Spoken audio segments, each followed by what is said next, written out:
superstar fana wepageto bvunza sekuru vatanya ngoma originali tipa chinene kurara mpalaso wangu ukadaro wateva mbara anogezera mubhafu kana mshawa kana mdara vachisimbisa kana baba tenzi vachisimbisa kana vamadodza vachisimbisa kana baba eva vachisimbisa.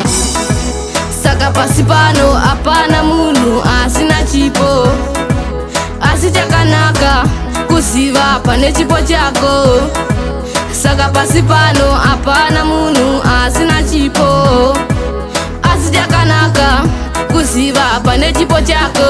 Vana vasachimbozifunza kuti ndinere kana zvako zvafaya ndinere, ndati chimboziva ndinere kana zvako zvafaya ndinere, ndave nebhegi ndinere, ndakutsvaka kumabendi ndinere, ndava kufamba nebenzi ndinere, ndave namaranzi ndinere. Saka pasi pano hapana munhu asina chipo, asi chakanaka kuziva pane chipo chako. Saka pasi pano hapana munhu asina chipo, asi chakanaka kuziva pane chipo chako.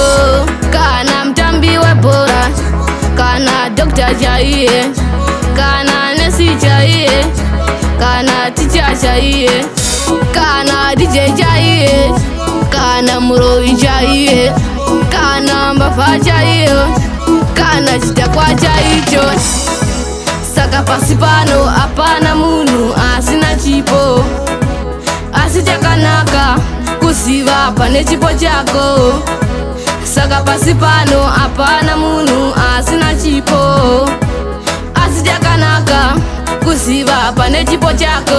Vana vasachimbozifunza kuti ndinere kana zvako zvafaya ndinere, ndati chimboziva ndinere kana zvako zvafaya ndinere, ndave nebhegi ndinere, ndakutsvaka kumabendi ndinere, ndava kufamba nebenzi ndinere, ndave namaranzi ndinere.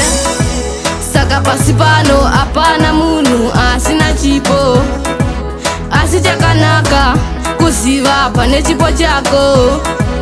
Saka pasi pano hapana munhu asina chipo, asi chakanaka kuziva pane chipo chako. Kana mutambi webhora kana dokta chaiye kana nesi chaiye kana ticha chaiye.